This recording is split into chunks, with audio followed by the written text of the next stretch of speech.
Amém, igreja? Irmãos, eu estou já há alguns dias estudando sobre essa palavra e eu ia pregar ela todinha hoje, mas eu pedi a misericórdia de vocês.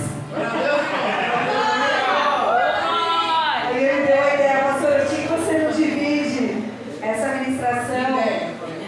Quantas você achar necessário? Ele falou, ele não falou assim, para ficar muito demorado, ele falou assim, as pessoas absorverem mais, porque é muita informação e tal. Aí eu falei, que é mesmo? Porque cada tópico que eu estudava, eu falava, nossa, isso daqui, mas não vai dar tempo de falar, e eu excluía. Nossa, mas isso aqui não vai dar tempo de falar, e eu excluía. Quando ele falou isso, eu falei, nossa, é verdade. Aí virou 3 pregações. Que nós começaremos hoje, na próxima sexta e na próxima. Amém? Então você que está aqui hoje, não falte na semana que vem, porque vai ser continuidade. A palavra de hoje vai ter continuidade na próxima semana e na próxima semana vai ter continuidade para outra semana. Amém?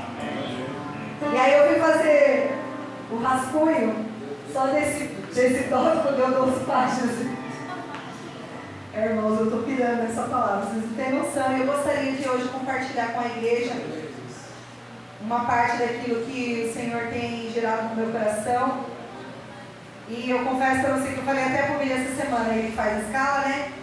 Eu falei, Billy, deixa para semana que vem. Não, se você não pregar, você vai explodir. E realmente, essa palavra está queimando assim no meu coração de uma maneira que eu preciso pôr para fora, eu preciso compartilhar com vocês. E eu creio que o Senhor está levantando um novo tempo nas nossas vidas. Um tempo de cura. Um tempo onde nós precisamos reconhecer as nossas feridas. Talvez você que está sentado aí, você vai dizer, essa palavra é para o meu irmão, porque eu sei que ele tem uma ferida naquela área. Mas hoje nós vamos descobrir as nossas feridas. Amém? Eu gostaria de ler em Gênesis 41. Gostaria de ler o verso 51 e o 52. E ao longo da administração nós vamos ler vários versículos. E hoje eu falei, na igreja tem projetor, a gente vai, eu vou falando, eu só fui anotando e a gente vai lendo lá. Não está funcionando, irmãos. Não tem problema. A gente vai na boa, na Bíblia, na letrinha aqui, ó, papelzinho, que esse aqui nunca nos abandona, amém? Então lá em Gênesis 41, 51 diz assim: José ao primogênito chamou de Manassés, pois disse, Deus me fez esquecer de todos os meus trabalhos e de toda a casa de meu pai. Ao segundo chamou-lhe Efraim, pois disse, Deus me fez próspero na terra da minha aflição. Coloca um pouco de retorno aqui para mim, que eu não estou me ouvindo. Pode virar? Vira aqui para mim. Vai melhorar. Aí, glória a Deus. Agora tá bom, obrigada. Irmãos, antes de nós chegarmos a essa parte, aonde José tem o seu primeiro filho, eu quero começar lá, bem no início. Eu quero falar um pouquinho sobre de que família que veio esse José. Quem foi? Qual é a história desse José? Esse é o José do Egito, né? Mais conhecido como José do Egito. Mas ele tem um passado, ele tem uma história. E hoje nós vamos falar um pouquinho aí desse passado. José, ele veio de uma família abençoada. Sim, uma família abençoada. Mas também uma família disfuncional. Existia muitas coisas boas na família de José, nos seus antepassados, né? Abraão, Isaac, seu pai Jacó, enfim, foram homens notáveis, homens de Deus, mas não quer dizer, porque são homens de Deus, que não têm as suas falhas, assim como nós. E até com as falhas desses grandes homens da Bíblia, nós precisamos também extraí-las e aprender com elas. Porque nós temos o hábito de olhar para os personagens bíblicos e endeusá-los. São santos, são perfeitos? Não. Eles têm as suas fraquezas, eles têm as suas questões e nós podemos aprender também com elas. E eu confesso que eu sempre olhei para essa passagem de José, vendo a grandeza de Deus sobre a vida dele e o quanto ele era maravilhoso como homem de Deus.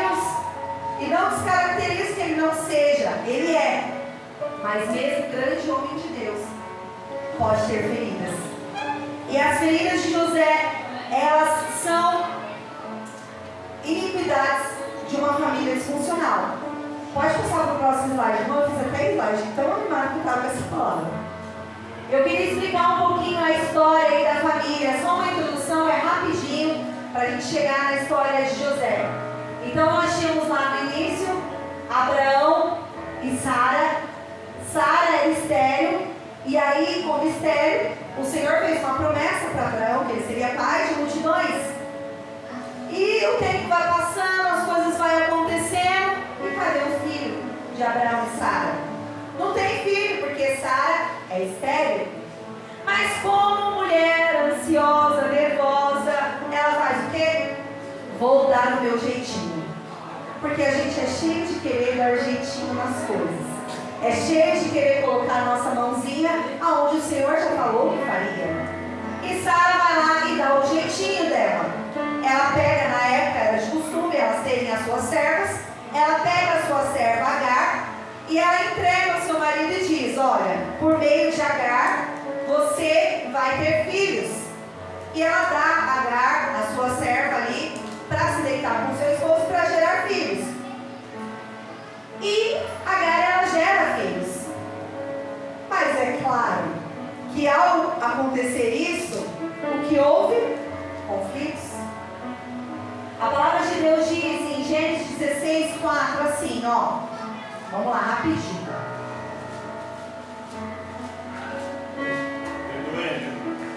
Gênesis 16:4. Ele a possuiu e ela concebeu. Vendo ela que havia concebido, foi sua senhora por ela desprezada. Disse Sarai a Abraão: seja sobre ti a afronta que se me faz a mim. Eu te dei a minha serva para possuires. Ela, porém, vendo que concebeu, desprezou-me. Julgue o Senhor entre mim e ti. Então, até então, a ideia de Sara era maravilhosa. Eu vou dar a minha serva, ela vai ter filhos, a promessa vai ser cumprida, está tudo certo, tudo maravilhoso. Mas não. Começou a haver um conflito. Vendo Agar, que havia gerado, que havia dado um filho para Abraão, ela começou a desprezar a sua senhora. E aí começa a briga no meio da família. Começou aquela contenda, aquela discórdia. Então nós podemos ver aí uma linha de iniquidade que começa através dessa família disfuncional. O que é uma família disfuncional? É uma família que a sua função de manter as coisas em equilíbrio, seja físico, emocional, espiritual, social, financeiro, não está funcionando da maneira que deveria. E vocês concordam comigo que começou uma briga entre as duas? Vocês acham que essa família estava funcionando da maneira correta que deveria? Primeiro que já começou com Sara querendo dar um jeitinho nas coisas. E aí nós estamos mais para frente. Houve esse conflito aí entre as duas, muita coisa aconteceu, não vou entrar em detalhes, depois você vai lá em Gênesis, você vai estudar um pouquinho, mas começam ali as contendas. Só que lá na velhice de Abraão, o Senhor concede a ele aquilo que ele havia prometido. E Sara gera a Isaac, o seu filho. E aí o que acontece? Quem era o filhinho querido do papai? Eram os filhos de Agar? Ou eram os filhos da serva? Ou eram os filhos da esposa amada? Deixo aí para vocês imaginarem. Quem era? Por mais que ele tivesse amor pelos filhos de Agar, mas nasce o filho da promessa, né? Nasce ali o prometido. E aí gera uma predileção. É o filho querido de Abraão, Isaac. E aí, vamos chegar mais pra frente. Acontece lá um monte de coisa na história. Isaac, ele vai e toma Rebeca como esposa. E olha que interessante, Rebeca também era estéril. Vocês conseguem perceber uma iniquidade de família disfuncional, mas também essa situação. Sabe por quê? Porque todos os filhos da promessa foram gerados por intervenção divina. Se existe algo na tua vida que não está acontecendo de forma natural, como você gostaria, não se preocupe, porque a promessa de Deus, se a promessa de Deus, a intervenção divina virá sobre a sua vida. E aí, o que acontece era estéril. Eles buscam pelo milagre. Rebeca engravidou de gêmeos. Uau! Que bênção! Bênção dobrada! Aleluia! Mas dentro do ventre já rolava uma briga. Misericórdia, que família é essa? Mas não esperou nem nascer os irmãos para começar a briga. E a palavra de Deus nos diz, lá em Gênesis 25, 22, que eles lutavam no ventre de sua mãe. Já existia uma guerra, já existia uma briga ali dentro deles. Tudo bem que era bíblico, né? Digamos assim. Seriam duas nações. Mas já rolava uma questão ali dentro. E nascem esses filhos.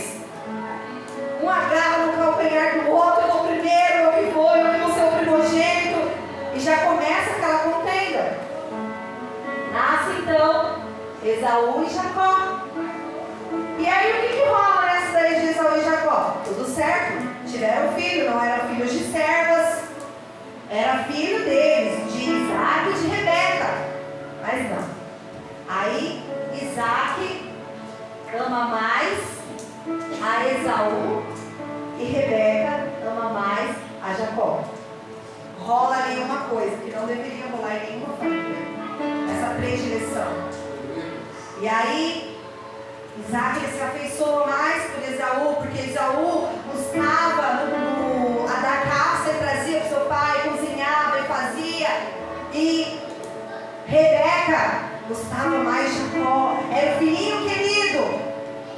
E rolava aquela treta novamente naquela família. Os filhos foram colocados um contra o outro, já rolava uma briga lá no início. O que era para esses pais fazerem? Para ensinar, para instruir, que não houvesse diferença entre eles, que eles se dessem bem, mas não.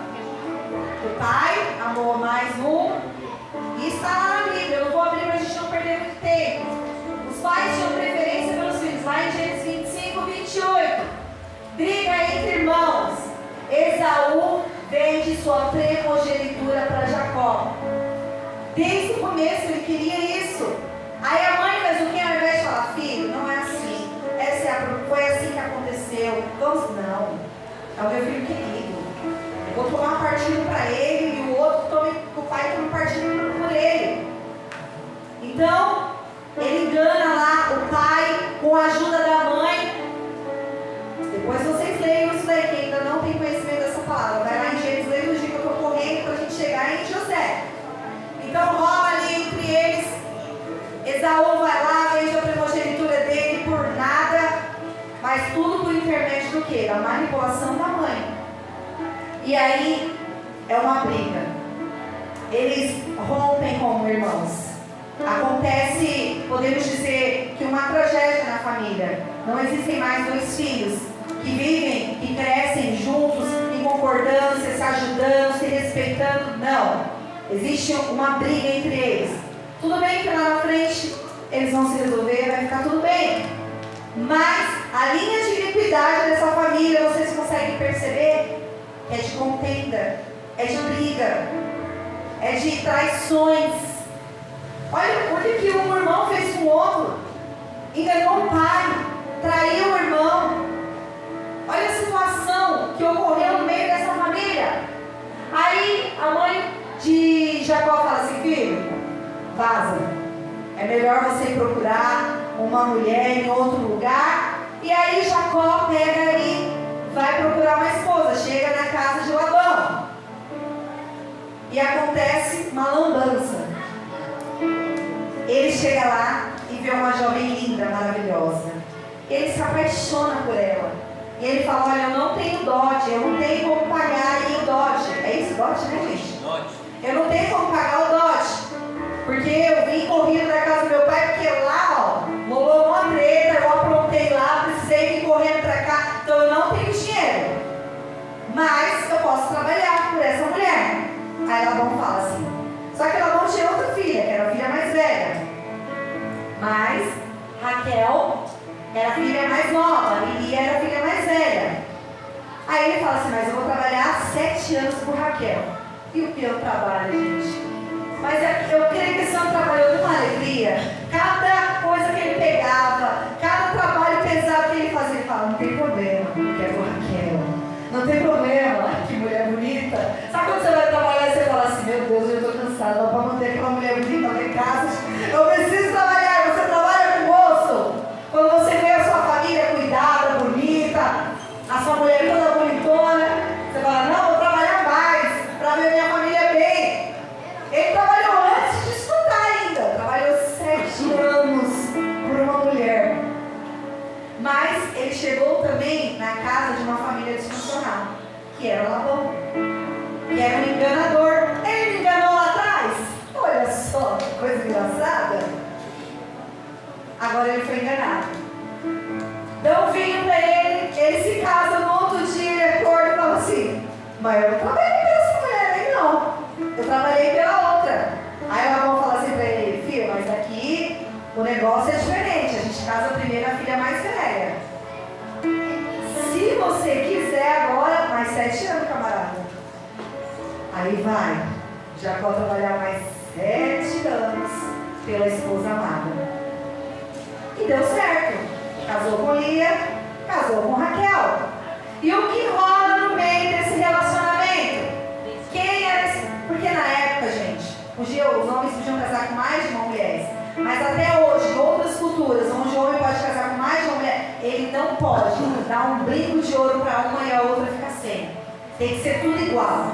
Ele só pode ter mais de uma mulher se ele puder bancar todas por igual. E se ele puder dividir o emocional dele por igual.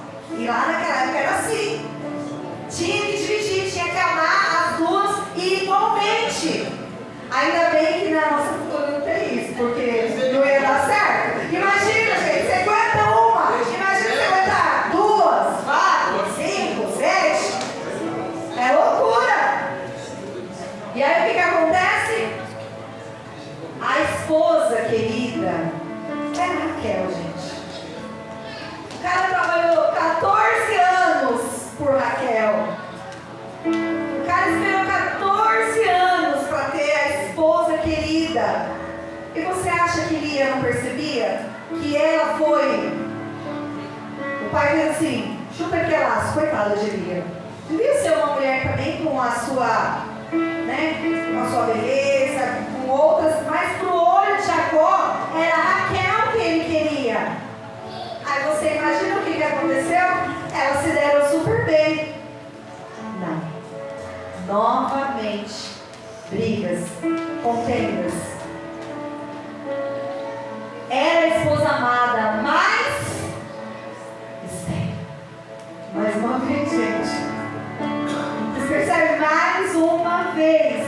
Não podia gerar. Não tinha o que fazer. Aí ela foi lá e fez. Ela tinha um exemplo lá do passado. Ela falou assim, é o seguinte, vou te dar filhos por meio das minhas servas. E aí começa a rolar uma disputa entre Lia e entre Raquel. Uma tem filho, a outra vai lá e dá a serva tem um filho. Uma tem filho, a outra vai lá, tá lá na Bíblia, vocês leem lá. E começa a rolar aquela disputa. Quem dá mais filho que a outra? Mas Raquel não sentia privilegiada nessa contenda, nessa briga, nessa guerra que elas formaram. E por mais que as suas servas davam filho, no ventre dela não tinha saído nenhum filho ainda. Então ela se sentia em desvantagem da irmã. E com certeza a irmã falava, eu posso imaginar, tá bom, eu tenho 2, você também tem 2, mas nenhum saiu de você. Imagina. A Raquel olhava, mas eu tenho 2, não interessa do jeito que veio, o importante é que veio. E começou aquela discórdia entre as irmãs, aquela briga, aquela família totalmente desestruturada, aquela família que não estava funcionando da maneira que deveria. Mas era a promessa de Deus dar um filho para Jacó e Raquel. E aí, já na velhice, Raquel gera a quem? José. Chegamos em José. Então José tinha irmãos, não tinha? Você imagina como que não era o negócio. Aí Jacó, poxa, gente, vamos lá pensar. A minha esposa amada, eu levei anos esperando por essa promessa se cumprir. E agora a minha esposa amada, aquela pela qual eu trabalhei 14 anos, fui enganado, tive que pegar uma para depois ter a outra. Agora ela me deu um filho. Adivinha o que ele fez? Esse filho aí é mais um. Claro que não. Virou o queridinho do papai. Novamente. Então ele tinha privilégios em relação aos irmãos. Sabe quem ele era na família? O tesouro. Ele era aquele que dedurava. Ele era o filhinho que ficava em casa com o papai e os irmãos iam para o campo trabalhar. E o pai falava, vai lá ver se eles estão fazendo tudo certo. Aí ele chegava lá, olhava, voltava para casa e delatava. Ó, tá fazendo isso e isso aqui. Gente, quem vai gostar do irmão desse? Você tá lá ralando, trabalhando, fazendo um monte de coisa, dando sangue, suando. O bonitinho tá em casa com o papai. O café com leite, o tesourinho da mamãe e do papai. Tá lá em casa. Era culpa dele? Não era culpa dele. Mas era assim que acontecia. Então ele voltava para casa. Pai, olha, meus irmãos estão fazendo isso, isso e isso. Aí voltava lá, via os irmãos. E o ódio foi crescendo no coração dos irmãos. E o ódio foi crescendo no coração dos irmãos. E o ódio foi crescendo no coração dos irmãos. Aí Billy, você é o irmão que estava lá no campo trabalhando. O Kelvin era José, o bonitinho. Aí um dia o pai resolve fazer uma túnica. Não bonita, não tão, muito mais bonita que a minha. Isso aqui é trapo. O pai faz uma túnica linda, maravilhosa. Eu imagino os irmãos olhando e falando assim: esse mês eu fui o que mais trabalhei, fui o que mais deu lucro pro pai. É meu. Aí talvez um que estava do lado falou assim: você acha que isso aí vai vir para nós? Você acredita que vai sobrar pra gente uma coisa boa dessa? Quem ficou com a melhor parte de tudo? É o filho da esposa amada. Eu tenho certeza que nos bastidores rolava essa treta violenta. Aí o Billy falou: não, eu estou trabalhando o mês inteiro, não é possível. Dessa vez o pai vai nos enxergar. Dessa vez ele vai te dar. Mas não, José nem precisa. José já tem as melhores roupas, José já tem tudo de melhor. Ele não precisa não. O pai vai presentear. Eu acho que ele deve ter percebido dessa diferença que ele faz. Então ele vai fazer isso para poder. Adivinha quem ganha a capa? Quem ganha a túnica? O Kelvin, o filhinho querido, que ganha. E se já estava, a Bíblia fala que eles odiaram e odiaram e odiaram. Fala mais de 3 vezes que o ódio crescia. E sobre o ódio vinha o ódio, sobre o ódio vinha o ódio. Aí José já estava mal visto pelos irmãos. Era aquele dia que o papai era. Mas ele não tinha irmãos para se relacionar. Não tinha, era só ele e o pai, que não rolava. Sabe quando você está numa rodinha assim, e chega alguém, e chegou, e todo mundo sabe? Era assim para José. Eu imagino que ele tentava acessar os irmãos, mas olha o que o pai estava provocando entre os filhos. Aí, como se não bastasse, o ódio que já estava sentindo dele de José vai lá e tem um sonho. Aí vai acabar de acabar com o negócio. Para quem não conhece, ele teve um sonho, e nesse sonho dizia que se curvavam sobre ele. Vamos ler, porque eu não consigo lembrar aqui de cabeça. Passa para o próximo slide aí para mim, por favor. Gênesis 37, vamos lá.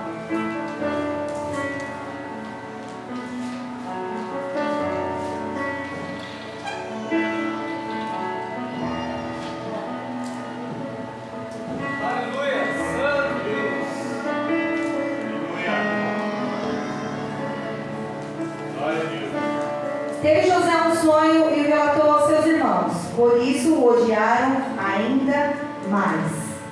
Pois lhe disse: rogo-vos, ouve este sonho que tive. Ele ainda chama os irmãos todo feliz. Tive um sonho esta noite, vocês precisam ouvir. Aí ele vai contar. Atavam os peixes no campo. Aí eu imagino o irmão falando: você, nós, né? Porque você não faz nada, você só fica em casa com o papai. Isso aqui, gente, eu imaginando, tá?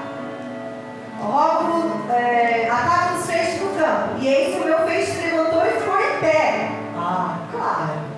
E os vossos peixes o rodeavam e se inclinavam perante o meu. É para ficar com ódio mesmo. Então eles disseram aos seus irmãos: reinarás com efeito sobre nós? E sobre nós dominará realmente? E com isso tanto mais o odiavam por causa dos seus sonhos e de suas palavras. Teve ainda outro sonho, como se não bastasse um sonho, onde o feixe dele ficava no meio e o feixe dos irmãos se dobravam diante dele. Ele teve outro sonho. E no outro sonho, e os referiu aos seus irmãos dizendo: sonhei também, mas era inocente, né, coitado. Sonhei também, cadê? Sonhei também que o sol, a lua e as 11 estrelas se inclinavam perante mim. Gente, imagina os irmãos ouvindo isso. Não, José, você está de sacanagem, você está tirando uma com a nossa cara, não é possível. Não, já não basta ganhar a túnica, já não basta ser o queridinho do papai. Agora, todo mundo vai se inclinar perante você? Você está ficando louco? Contando a seu pai e a seus irmãos. Aí nessa hora o pai falou assim: acho que isso aí já foi longe demais. Contando a seu pai e a seus irmãos, repreendeu e o pai lhe disse: que sonho é esse que tiveste? Acaso viremos, eu e a tua mãe e os teus irmãos, a inclinar-nos perante ti em terra? Seus irmãos lhe tinham ciúmes. O pai, no entanto, considerava o caso consigo mesmo. E como foram os irmãos apacentar o rebanho do pai em Siquém, perguntou Israel a José, que é Jacó, depois mudou o nome e virou Israel. Aí já é uma outra pregação, mas só para vocês entenderem porque está Israel aqui. Não apacentam teus irmãos e rebanho em Siquém? Vem e enviar-te a eles. Respondeu José: eis-me aqui. Disse-lhe Israel: vai. Então, depois de rolar tudo isso daí, os irmãos foram trabalhar e José ficou lá com o pai. Depois os irmãos foram: agora você vai lá, vai dar uma olhada no que está rolando lá. Então eles eram o peão e José era o fiscal da obra. Gente, que raiva! Imagina o ódio se acendendo nos irmãos. E aí ele vai agora e vê se vão bem teus irmãos e o rebanho, e traz-me notícias. Fofoqueiro. Assim o enviou do vale de Hebron, e ele foi a Siquém. E o homem encontrou José, que andava errante pelo campo, e lhe perguntou: que procuras? Respondeu: procuro meus irmãos. Disse-me: onde apacentei os rebanhos? Disse-lhe o homem: foram-se daqui, pois ouvi dizer. Vou pular aqui. De longe, aí para lá, José indo. Vou lá, chamar meus irmãos para ele. Quando eu leio, eu imagino ele muito inocente. Imagina, gente, se eu soubesse que meus irmãos me odiavam, eu não ia contar um sonho desse. Então eu acho que ele não tinha essa malícia, essa maldade. E aí ele está indo lá, vê os irmãos, e de longe os irmãos avistam. Eu imagino eles olhando: lá vem como que é? O ministro de informação. Está chegando ali o ministro de informação, o fofoqueiro. Já está vindo ali. E a Bíblia fala que eles vendo de longe, antes que chegassem, conspiraram contra ele para o matar. Gente, o ódio era tão grande desses irmãos, tão grande, que o desejo deles era matar. Era algo tão assim, que estava no coração deles, no emocional deles, assim, que pegava tanto eles que o desejo deles era o matar. Será que existem feridas no teu coração? Coisas que te acendem a ira a um nível que passa pela tua mente: se eu pudesse, eu matava. Às vezes a gente fala de boca para fora, mas realmente é o desejo do coração: se eu pudesse, eu matava. Eu não sei quantas vezes você gerou isso dentro do teu coração, esse ressentimento, essa raiva por algo que alguém fez contra você, e esse sentimento invade o teu coração, você não precisa levantar a mão e demonstrar, mas você sabe em que momento da tua vida esse ódio acendeu no teu coração e você desejou a morte de alguém, seja ela espiritual, seja ela física, que você desejou o mal a alguém. O ódio era tão grande daquela família totalmente desestruturada, totalmente, o pai não tinha controle ali, ele não sabia como lidar com os seus filhos. É por isso que eu sempre digo pro meu esposo, todas as vezes que eu vou para a escola e que eu pego um aluno que sim que é difícil, eu procuro saber qual é a história daquela criança, porque tem história. Em 100% das vezes, eles vêm de uma família desestruturada. Eu te pergunto hoje, como está a sua família? Qual estrutura você tem provido aos seus filhos? Que tipo de base nós temos formado para os nossos filhos? Que tipo de base nós estamos deixando para eles? Que exemplo eles estão vendo em nós? Que atitudes eles estão vendo em nós? A Ló tem mandado direto no grupo dos pais. Você pode falar, falar e falar, mas se o teu exemplo não for condizente na tua fala, de nada adianta. Porque você é um espelho. Os seus filhos vão olhar as suas atitudes, as suas ações. Quantas crianças desestruturadas, quantas crianças que nós pegamos e nós olhamos e falamos, não sei mais o que fazer com essa criança. Essa semana mesmo eu falei assim, ô criatura, e eu falei, não, ô filho de Deus. Porque te irrita tanto que tem as criaturas, aí nem filho de Deus é. Mas nós precisamos mudar a nossa fala, porque essas crianças estão pedindo socorro. Esses adolescentes estão pedindo socorro por falta de quê? De estrutura familiar, por falta de base, porque viveram ou vivem em uma família disfuncional. Talvez você veio de uma família como a de José, uma família desestabilizada, desestruturada, uma família que não te deu base, que não te deu condições para ser alguém melhor, mas ainda assim você tentou ser alguém.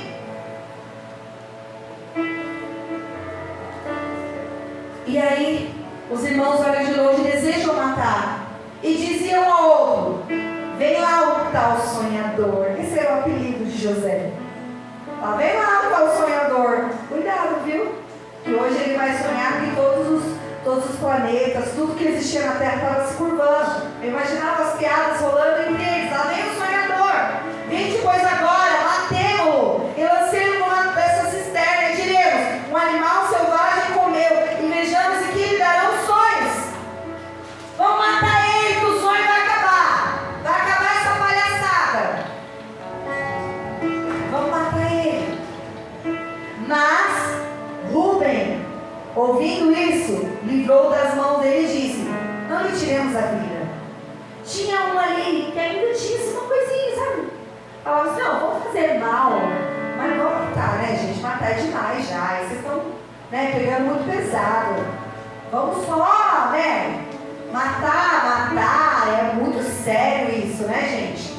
Vamos fazer alguma coisa, mas matar não, né? Também ele disse, Rúben, não derrameis sangue, lançai nessa cisterna que está no deserto, e não ponhais mãos sobre ele. Isso disse para os livrar deles, a fim de o restituir ao pai.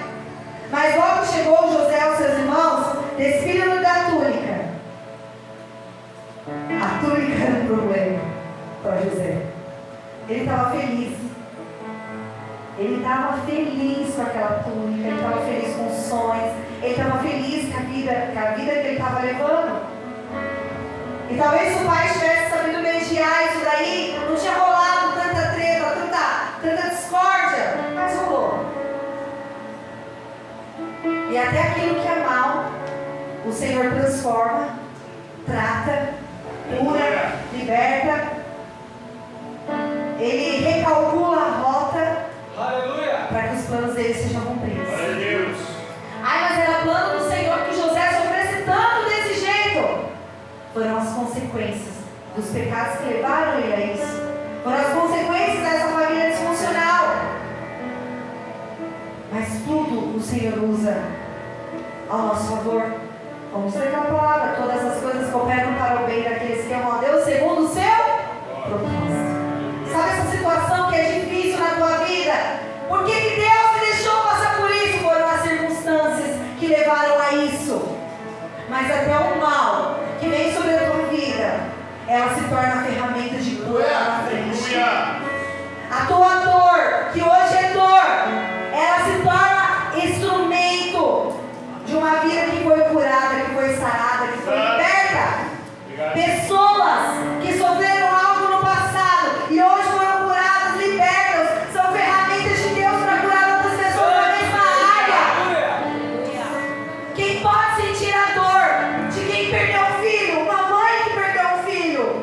Quem pode sentir a dor da traição de um irmão? Só aquele que sentiu a traição de um irmão. Quem pode sentir a dor de alguém que foi rejeitado pelos seus pais? Só aquele que um dia foi rejeitado e está curado. Existiu um propósito sim para a vida de José em tudo isso. Mas nós não podemos negar que o que levou a isso foi uma família sem base, desestruturada. Foi isso que levou. Existia sim algo que iria acontecer. Ele passou tudo que ele passou por conta de algo que se acendeu no coração dos irmãos. Mas lá chegou José e seus irmãos, despiram da túnica, a túnica talar de mangas compridas que trazia, e tomando lançaram na cisterna vazia sem água. Ora, sentando-se para comer pão, olharam e viram que era uma caravana de ismaelitas. Você imagina, todo inocente o bichinho chegando lá para ver os irmãos. Oi, irmãos, tudo bem? Imagina a dor. Imagina como ele se sentiu. A primeira ferida é causada aí. Lançado na cova da cisterna, vendido pelos irmãos. Eles jogam lá para decidir o que nós vamos fazer com ele. De repente eles veem uma caravana de ismaelitas passando. Vamos vender ele como escravo para esse povo, porque com esse povo ele vai para bem longe. Nunca mais nós vamos ter notícia. E sabe o que é mais interessante que eu estava estudando? Que a expectativa de vida de um escravo era muito baixa. E nessa época ele tinha 17 anos. E a expectativa de vida do escravo da nossa época, dos escravos agora, da nossa história, era até os 30 anos apenas. Ou seja, está com 17 anos, daqui a pouco vai morrer. Porque a vida do escravo, ela era dolorosa. Não tinha saneamento, não tinha uma boa alimentação. Então eles morriam jovens. E quando chegavam nos 30 anos já estava acabado, não servia para mais nada. E os senhores não queriam um escravo velho, ou seja, 30 anos já era velho. Então na cabeça deles, não vai durar muito. E a gente vai se livrar de ter o sangue nas nossas mãos. Ele vai morrer de qualquer jeito. Então vamos imaginar que a expectativa de vida de José era de aproximadamente até os 30 anos. Ele estava com 17. E ali a dor, a primeira ferida dele gerou dor, tristeza, humilhação. Imagina ele, o que está acontecendo? Por que eles estão fazendo isso comigo? São meus irmãos, é meu sangue, é minha família. Quantas feridas foram causadas em você? E você disse, como pode? É sangue do meu sangue, como pode fazer isso comigo? E José estava dentro da cisterna agora. Eu imagino ele angustiado, porque eles são meu sangue, são os meus irmãos, nós temos o mesmo pai. O porquê eles estão fazendo isso comigo? O que eu fiz para merecer isso? Será que um dia a dor foi tão grande na tua vida que você disse, o que eu fiz para merecer isso? José não tinha feito nada para merecer isso. Ele nasceu, foi o filho querido do pai, tentava fazer tudo do jeito que o pai pedia, era um filho obediente, era um bom filho. Quantas situações da tua vida você se encontrou com essa mesma ferida que José? O porquê me abandonaram? O porquê me jogaram? O porquê foram injustos comigo? O porquê me humilharam, me jogando aqui nesse buraco? Por que fizeram isso comigo? O que eu fiz para merecer essa situação? E ele estava lá sem entender. Essa foi a primeira ferida na vida de José. E aí José vai, é vendido como escravo, é levado, ele chega lá, e aí ele era um rapaz bonito, forte, com aparência, nós estamos pegando fogo hoje agora, de boa aparência. Fizeram o quê? Vamos mandar ele para a casa de Potifar. Então ele é levado para a casa de Potifar. E olha que coisa interessante. Ele chega numa casa de uma família disfuncional, onde existia uma mulher que não honrava o seu esposo. E eu não sei porquê, talvez, com certeza, ele também não era um bom esposo. Ele chega numa casa de uma família também desestruturada. E aí, acontece uma situação. A mulher de Potifar olha para José e deseja ele. Mas ele era um menino, um rapaz íntegro. Ele era um homem de caráter. E ele falou para ela: não, pelo amor de Deus, eu fui colocado aqui, eu sou bem quisto, né? Eu faço as coisas tudo certinho, eu tenho privilégios aqui, eles me honram aqui. Ele era um escravo que tinha privilégios, ou seja, os irmãos acham que ele ia. Mas ele foi para um lugar, até lá no nível dos escravos, lá até um lugar bom para ele. Mas sempre tem uma treta para atrapalhar a vida do crente, porque o crente não tem um dia de paz. Aí o que acontece? Ele está lá, a mulher vai tentar ele. Ele podia ter caído, ter ficado de boa, mas ele tinha caráter, ele tinha integridade. Ele era ferido. Gente, imagina o coração desse rapaz. Ele estava lá fazendo tudo certinho, mas eu imagino que aquilo estava dentro dele. Por que fizeram isso comigo? Por que fizeram isso comigo? Por que fizeram isso comigo? E aí vem a segunda ferida dele. Na casa de Potifar, a mulher tenta o atrair. Mais uma vez, dor, humilhação, injustiça. Por que injustiça? Porque essa mulher vê que ele não vai querer nada com ela. E ela fala: eu sou a bonitona, a mulher do Potifar, todo mundo me quer. E ele vai me desprezar? Ela vai lá e simula uma situação, diz que ele agarrou. Ele foi injustiçado. Novamente, José é ferido, é humilhado. E olham para ele e dizem: poxa, José, você tem tudo aqui, como você for olhar para a mulher do maioral? Só o cara, Potifar, era o presidente, digamos, o presidente do maior império. Ele era o maioral dos maioral. Como você vai pegar a mulher do cara? Mas ele não tinha feito nada daquilo. Novamente, injustiçado. E eu imagino ele: por que isso está acontecendo comigo? Eu sou justo, eu sou íntegro. Isso aconteceu comigo porque eu fui íntegro, porque eu fiz tudo certinho. Quantas situações geraram feridas no teu coração porque você estava fazendo o que era certo? E te acusaram, e te caluniaram, e te humilharam, e foram injustos com você, porque você estava obedecendo a Deus. E aí, a terceira ferida, pode passar para o próximo. A terceira ferida de José, ele é lançado novamente em um lugar. Ele vai para a prisão. Ele é jogado numa cisterna pelos irmãos. Ele é acusado de algo que ele não fez. E ele não conseguiu provar que ele não tinha feito nada de errado. E veio a terceira ferida dele. Ele é lançado na prisão. Sofre dor, humilhação e injustiça novamente. E aí ele está lá na prisão, ele é bem visto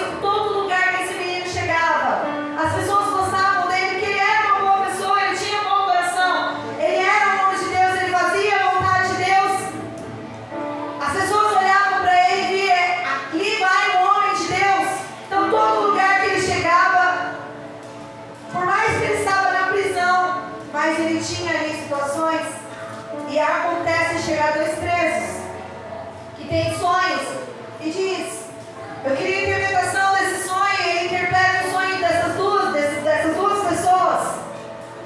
Uma das pessoas ele diz que vai morrer e o outro vai voltar para casa e vai servir a Potifar. E acontece. Mas ele diz uma coisa pro copeiro. Ele fala assim: vai acontecer, você vai voltar diante do rei e você vai servir o rei. Mas eu gostaria de te pedir um favor. Quando você chegar lá, lembra de mim. Isso demonstra que ele estava se sentindo esquecido. Isso demonstra que ele estava lá dizendo: Deusinho, cadê, Senhor? Talvez ele lembrava dos sonhos, talvez ele lembrava das promessas, mas a situação dele era aquela. Mas isso não mudou quem ele era, porque ele era bom. Ele era visto como um homem cheio do Espírito. Aleluia! Santo Deus! Você entende que ele era visto como um homem cheio do Espírito? Ele interpretava sonhos, o ministério dele estava fluindo, mesmo na prisão. Mas ainda assim, cheio do Espírito de Deus, com dons, talentos, ele se sentia esquecido. Quantas vezes eu e você estamos na presença do Senhor, nós sabemos que nós temos a Deus, nós sabemos que Ele é um justo juiz, que Ele é nosso Pai, mas a gente se sente esquecido. Se sentir esquecido não é sinal de que você está esquecido. A maneira como você se sente não é a maneira pela qual o Senhor age diante de você. Mas ele estava ali, talvez crendo sim, mas se sentia esquecido. E ele fala para o copeiro: quando você estiver lá diante do rei, lembra de mim. Sabe o que aconteceu? O copeiro chegou lá. Você acha que ele lembrou de José? Claro que não. Quarta ferida: esquecido por alguém que ele havia ajudado. Isso lhe custou mais 2 anos. Quantas vezes feridas foram causadas em mim e você por pessoas que nós ajudamos, por pessoas que nós estendemos as mãos, por pessoas que andaram do nosso lado, por pessoas que bateram nas nossas costas e disseram: tamo junto, meu irmão. Eu imagino que o copeiro, depois que ouviu a interpretação do sonho, ele ficou feliz. Ele falou: o outro vai morrer, mas eu vou voltar para a presença do rei e vou ficar de boa. Vai acontecer para mim, vou precisar mais lá. Não deu ruim para mim, deu ruim para ele, para mim deu bom. Eu vou ficar. Mas ele só precisava fazer uma coisa: lembrar daquele que ajudou ele. Mas ele esqueceu. Quem esqueceu de você no meio da caminhada e te feriu? Quais foram as pessoas que sentaram à sua mesa, que comeram com você, que você deu tudo que você tinha, físico, emocional, financeiro, espiritual? Ela sugou tudo que você tinha. E um dia você falou assim: irmão, me ajuda aí no negócio aí. E ela fez isso aqui para você. Eu não vou pedir para você levantar a mão, que eu tenho certeza que cada um de nós já passou por isso. Porque é do ser humano ser ingrato. Da mesma maneira que foram ingratos com você, talvez você também foi ingrato com alguém. E aí veio a quarta ferida dele: esquecido por alguém que ele ajudou. E aí veio a tristeza, a desesperança e o medo de nunca sair daquele lugar. Olha como que ele estava, olha como que José estava, irmãos. Olha a situação dele, olha o tanto de ferida que esse homem tinha. Mas ainda assim era cheio do Espírito de Deus. Era visto como um homem de Deus. José tinha 30 anos. Quantos anos, irmãos? 30 anos. Qual era a expectativa mais ou menos dos escravos? 30. Talvez na cabeça dos irmãos era um ano que ele já deveria ou poderia já estar chegando à beira da morte, ou ser descartado como escravo e ficar lá sofrendo. E aí quando ele chega aos 30 anos de idade, ele esteve na presença do rei. Como? O rei teve um sonho. E aquele sonho, que acredito que a maioria conhece, não vou entrar em detalhes, que não é sobre o sonho. 7 vacas magras, 7 vacas gordas, e o rei foi pedindo para um, para outro interpretar esse sonho, e não havia no império ninguém que pudesse interpretar aquele sonho. Aí lembram de José. Peraí, depois de 2 anos, peraí, você precisa ser um homem de Deus, uma mulher de Deus, cheio do Espírito Santo de Deus, para ser lembrado na hora da aflição do outro. Pastora, é isso aí. As pessoas precisam olhar para nós e saber que existe em nós o Espírito Santo de Deus, e que elas podem buscar socorro em nós. Mas fez tudo isso comigo, agora vem buscar socorro. Querido, você é a cidade edificada no alto de uma montanha. Está tudo escuro ao redor. Olham para você e dizem: cidade edificada no alto da montanha. Lá que eu vou buscar socorro. É você. Eu já reclamei de ser a cidade edificada no alto da montanha. Um dia eu saí com uma amiga, eu até contei isso aqui, que eu queria desabafar. Cheguei lá, não sobrou para mim desabafar. Porque ela tinha tanto problema, tanto problema, tanto problema. E eu falei: meus problemas foram ficando pequenos. Eu falei: eu não posso falar com ninguém. Toda pessoa que eu vou procurar para conversar me traz um problema pior. Será que eu não tenho nem o direito de reclamar com ninguém, meu Deus? Mas a cidade de Deus mostra a montanha. É a luz do mundo.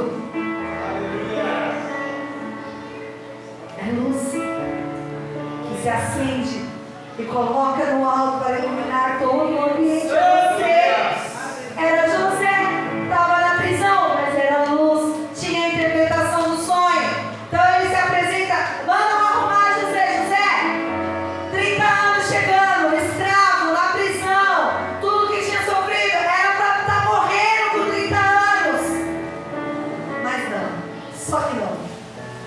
Vão lá, mandam dar uma tratada no José. Ó, você vai se apresentar a gente do rei. Se arruma, se ajeita aí, faz a barba, bota uma túnica bonita e vai lá. E ele se apresenta diante do rei e ele dá a interpretação do sonho. O Senhor dá a ele a interpretação do sonho, que não era ele, era o Senhor. E aí Potifar olha e fala: não há em todo o império homem cheio de Deus, cheio do Espírito como esse. Aleluia. Não há. E aí é o ápice da vida de José. Venceu na vida. Potifar pega, manda colocar um anel sobre o dedo dele e diz assim para ele: abaixo de mim é você, acima de você só terá eu como rei. O cara era, vamos dizer assim, o vice-presidente da maior potência da época. Gente, de escravo, de vendido pelos irmãos, a vice-presidente, digamos assim, trazendo, né, para a realidade hoje nossa hierárquica, vice-presidente da maior potência, do maior império, era José. Aí você para pensar um pouquinho. Ele chegou onde ele queria chegar. Ou talvez não fosse o lugar que ele queria chegar. Talvez ele nem imaginasse que pudesse chegar naquele lugar. Mas ele chegou. Ele estava lá. E ele começou a administrar. Potifar colocou tudo nas mãos dele. Você vai cuidar para que não falte a comida. E durante 7 anos ele cuidou para que guardasse tudo. Ele administrou. Inteligentíssimo, ousado, a inteligência que veio de Deus. E ele foi fazendo. Ele era o ápice. Quantas feridas nós temos e nós chegamos em uma posição. Eu consegui vencer. Eu deixei para trás todas as minhas feridas. Eu deixei para trás todas as minhas dores. Eu venci na vida.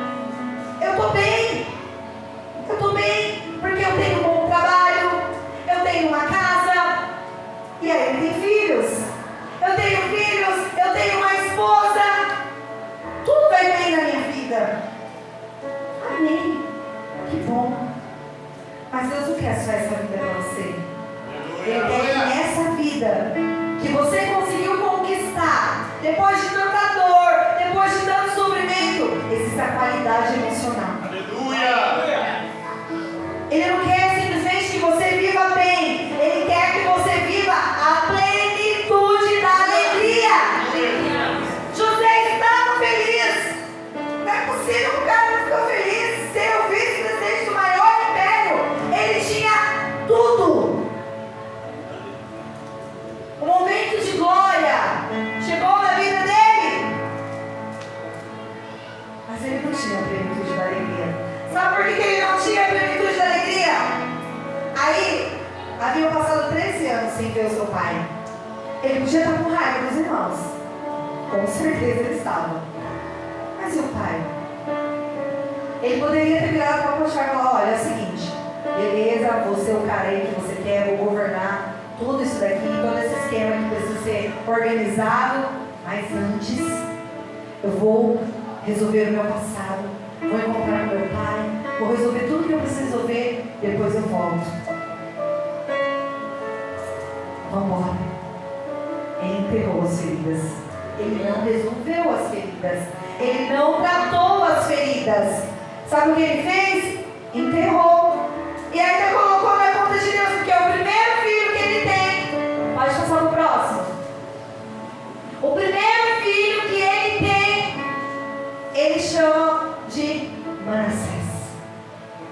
E sabe o que significa Manassés? Está ali. Deus me fez esquecer de todo o meu trabalho e de toda a casa do meu pai. Quando vai se estudar a palavra trabalho, no original está relacionado a trabalho de parto. Ele engravidou, teve filho? Claro que não, né, gente? Mas ele estava comparando a terrível dor.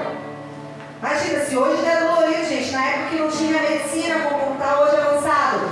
Então, o que ele tinha para comparar?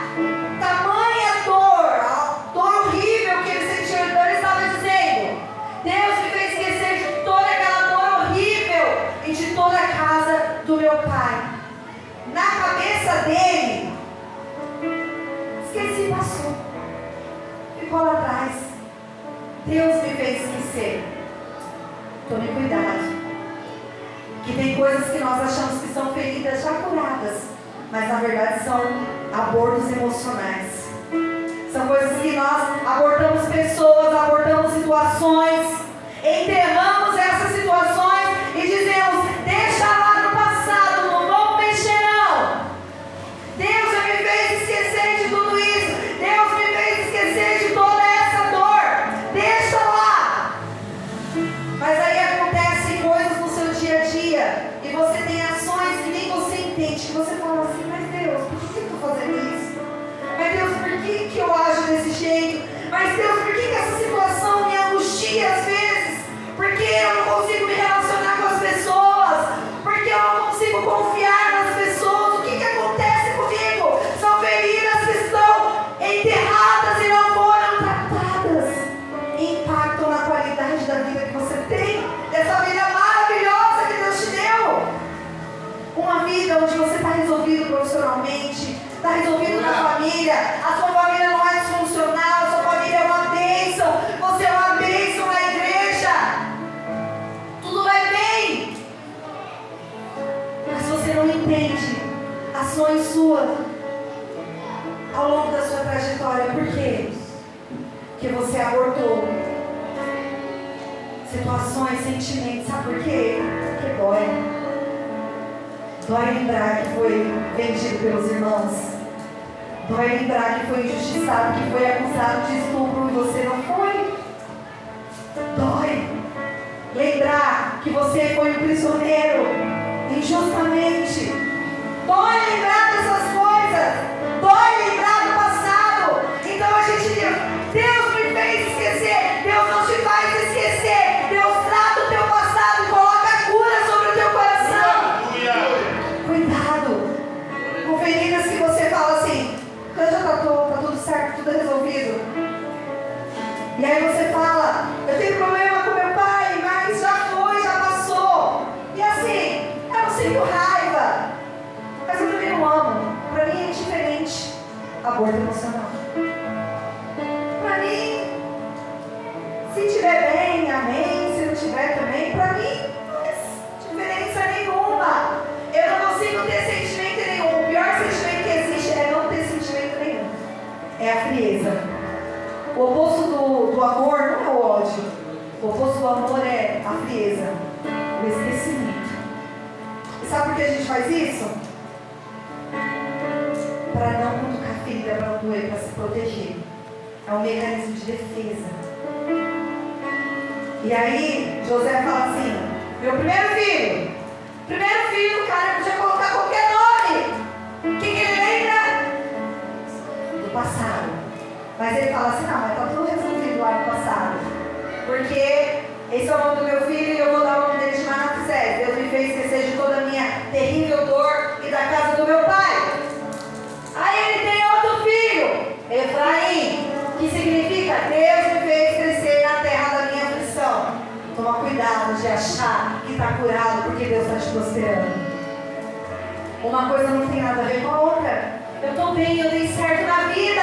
Eu fui jogado, fui esquecido, ninguém me apoiou. Eu era para ser um Zé Ninguém, mas hoje eu sou alguém na minha igreja, na minha família, no meu trabalho. Por onde eu passo as pessoas me respeitam. Assim era José. Mas não era curado. Ainda existia ferida. Pastora, como você prova? Nas próximas ministrações nós vamos falar. O que aconteceu? Ferida não tratada vira uma síndrome de pânico, uma depressão, uma angústia.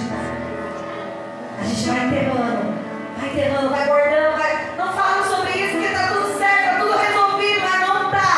Se não foi tratado, se não houve liberação, se não houve confronto, nós vamos falar nas próximas ministrações do que é preciso para essa ferida ser curada.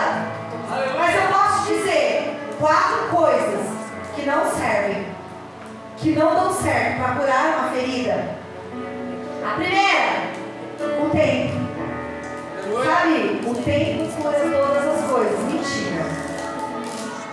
Não, deixa o tempo passar, deixa as coisas acontecer. Talvez você diz aí, o tempo passou e eu estou em paz com a questão da minha paternidade. Eu estou em paz com a questão da minha família. Eu estou em paz com aquela traição. Eu estou em paz, o tempo passou e curou tudo. O tempo não cura nada, quem cura é o Senhor. Aleluia. 13 anos da traição. E ele dá o nome que Deus me fez esquecer. Ele queria fazer isso, esquecer. Você acha que resolveu o tempo? Outra coisa que não pode curar do passado, a distância. Deixa ela longe lá. Deixa lá. Se eu não estou vendo, não está doendo. Se está lá do outro lado, para mim tá bom assim. Está longe, não está me dando problema, não está me irritando, não está enchendo meu saco. Eu até oro pela vida da pessoa, mas longe de mim. Chega perto não. Eu estou falando que você vai sentar novamente à mesa com essas mesmas pessoas, mas precisa ter conserto. Precisa ter resolução. Não pode deixar o tempo passar e deixar o dito pelo dito. Não pode deixar a situação pela situação. Precisa confronto, precisa resolver. E a gente só resolve conversando. A gente só resolve dialogando. A gente só resolve tratando a situação. Então, a distância também não resolve o problema. Não acha que você está aqui, a pessoa vai estar lá no outro estado. Pronto, resolvi a ferida. Não está doendo porque você não está vendo, porque na hora que você vê vai doer. Já aconteceu isso? Estou levando a vida de boa. Estou bem, eu estou ótimo. José estava ocupadíssimo, trabalhando muito, fazendo muitas coisas, sendo um bom pai, sendo um bom governador, sendo um bom em tudo que ele fazia. Spoiler da semana que vem. Mas quando ele viu os irmãos, ele viu que nada estava bem. Que ainda existia uma coisa lá dentro. Ou várias coisas que não haviam sido tratadas. Então a distância ela não resolve. Porque quando você vê, dói. Dói de novo.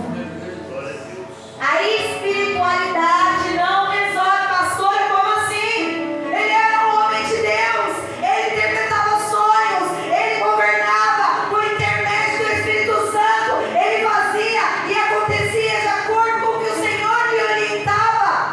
Ele era espiritualmente saudável, mas a ferida estava lá ainda. Estava lá. Sheila, clica para mim não, espiritualidade, por favor. Não, volta. Clica em cima de espiritualidade. Pode deixar ela. Eu coloquei uma nota ali. Coloca ali, mostrar mais do lado. Isso. José nos dá a prova de que é possível ser conhecido como um homem cheio de Deus e ainda assim estar cheio de problemas no coração, cheio de relacionamentos partidos, cheio de mágoas não perdoadas e de sentimentos doloridos ainda não expressos. Ninguém sabia do passado de José. Ele estava lá, as pessoas olhavam e falaram: olha, o cara é o cara. Talvez as pessoas olhem para você: nossa, lá ele vai para a igreja, olha que vida maravilhosa que ele tem. Tem mesmo, irmão. É cheio de Deus, é mesmo. As pessoas olham para você e falam: é um bom homem, uma boa mulher, tem caráter, tem uma boa vida, tem tudo isso. Mas tem feridas que não foram expressadas, que não foram colocadas para fora. E a palavra de Deus me diz que eu preciso confessar aos santos as minhas necessidades para alcançar a cura. Se eu não expressei, se eu não tratei, não me curei. Não podemos nos escudar na fé ou espiritualidade. Do contrário, nós não podemos nos esconder atrás da nossa Bíblia e dizer: ah, tudo bem, eu tenho dons, eu sirvo na igreja, eu prego a palavra. Irmãos, para mim foi difícil ministrar essa palavra, porque você não sabe as feridas que estão vindo à tona.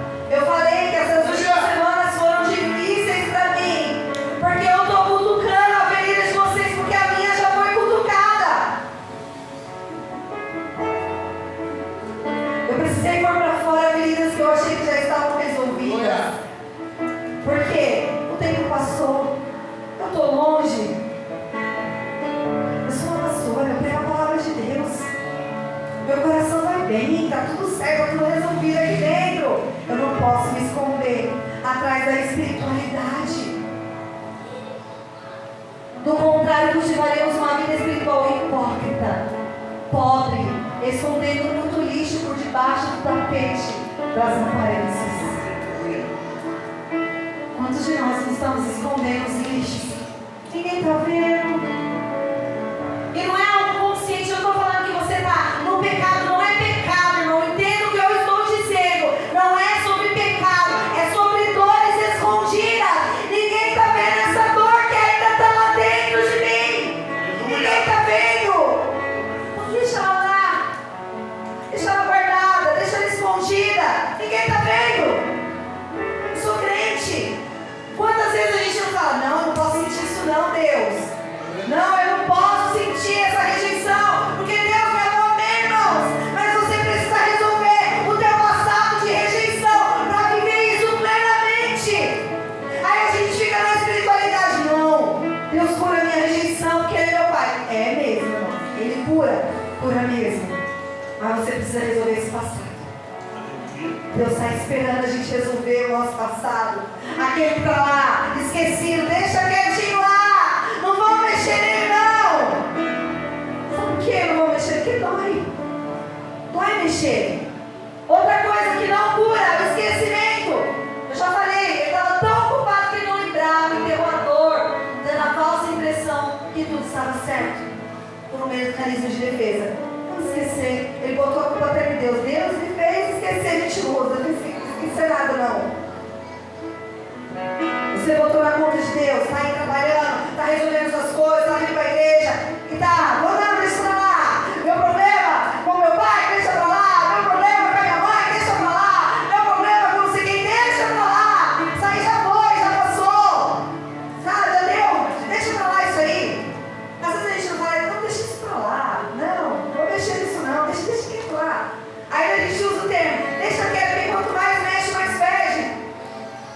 esquecer primeiro, para depois dar certo, para limpar. A gente vai deixando. Vamos esquecer. Ou finge que não aconteceu. Ai, deixa pra lá. Vamos fingir que não aconteceu. Vamos esquecer. Às vezes alguém toca no assunto e fala: não, vamos esquecer isso aí. Esquece, já foi, é passado. Passado não resolvida, ferida não curada.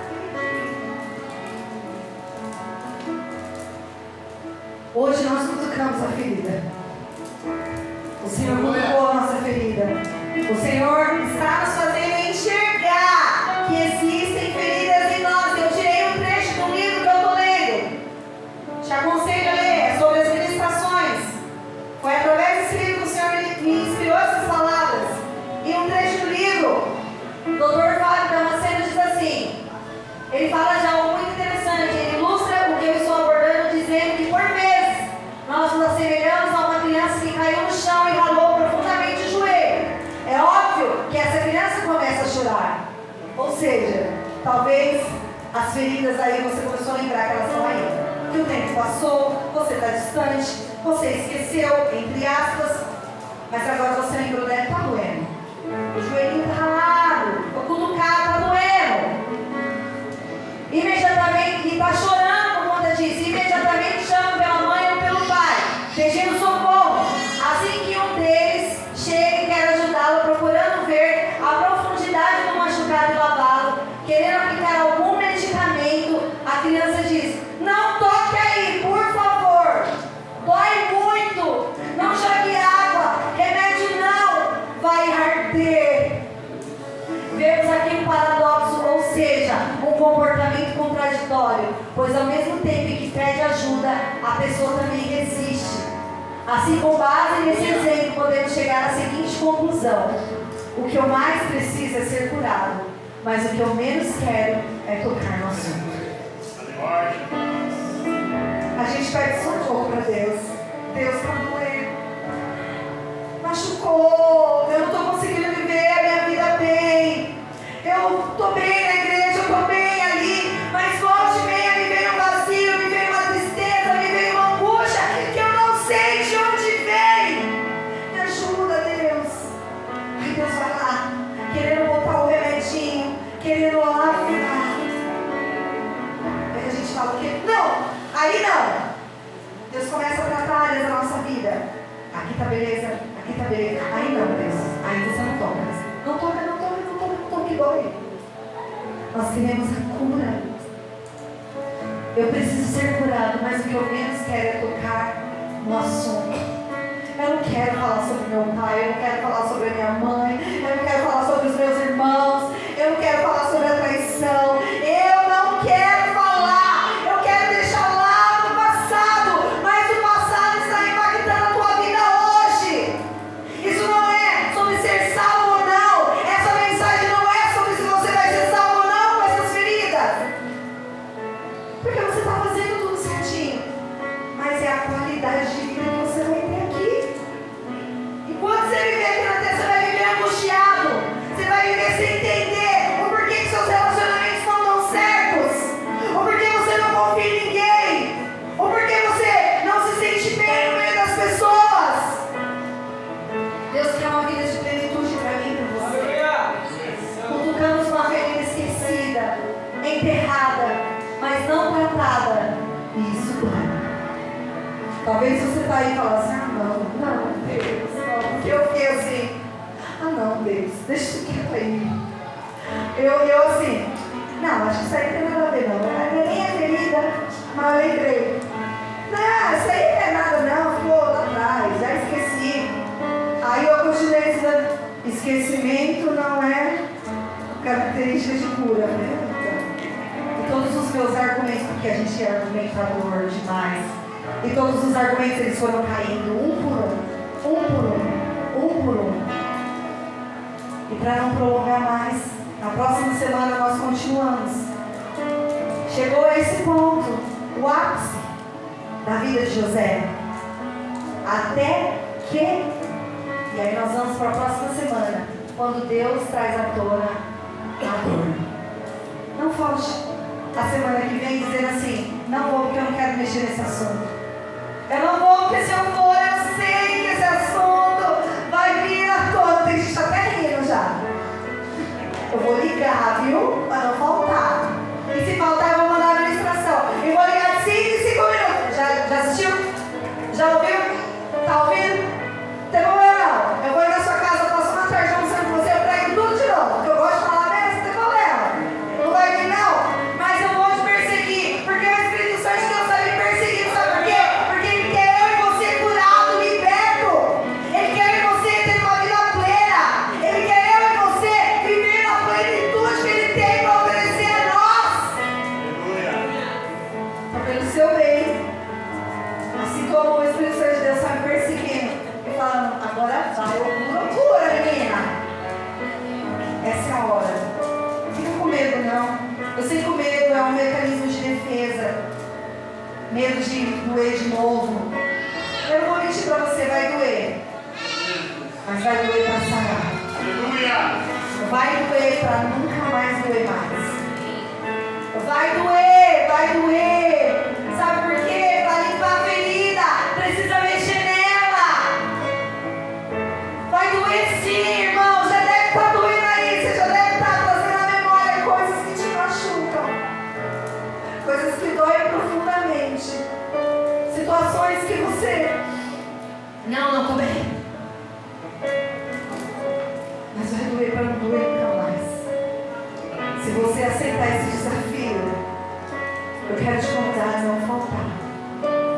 Eu quero te convidar a fazer essa maratona de cura. Porque se o Senhor está nos levando a isso, é porque nós precisamos viver melhor. Nós precisamos viver em paz. Eu não vou orar por cura hoje, porque hoje nós só mexemos na ferida. E eu quero que você fique ao longo da semana sendo ministrado pelo Espírito Santo de Deus a deixar esse assunto vir. Traz à tona.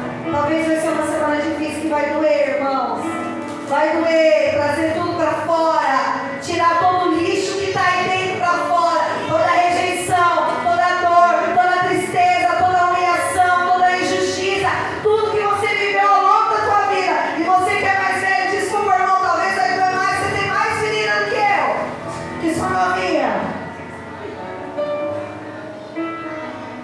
Mas deixa o Senhor tratar as suas feridas. Ele está te convidando, filho, expõe. Lembra delas. Admite. Essa é a palavra. Admita que você tem uma ferida. 2, 3 ou mais. Admita. Porque todas aquelas que foram admitidas, todas as feridas que forem admitidas, serão acolhidas, tratadas, curadas. Amém? Aqui eu encerro, eu sei que eu demorei. Isso que era só o tópico. Imagine se fosse pregar a palavra inteira. Oh, glória. É isso que o Senhor colocou no meu coração. Eu espero que vocês tenham entendido que essa palavra, ela mexa com você. Eu quero, do mesmo jeito que está mexendo com as minhas estruturas, que mexam com as suas também. Porque quando mexe com a estrutura, precisa vir algo. Não dá mais para ser do mesmo jeito. Talvez você está aí e está falando: não dá mais para mim continuar assim. No fundo você sabe que os relacionamentos, que as suas ações, que o jeito de você falar, que o jeito de você se comportar. Semana que vem nós vamos ver os comportamentos de José, que mostravam a ferida. Talvez não. Para ele está tudo certo, tudo resolvido, esqueceu. Mas as ações dele demonstravam suas feridas. E nós vamos descobrir a semana que vem. Mas já vai se adiantando, já vai descobrindo as suas. Amém? Eu quero agradecer a oportunidade.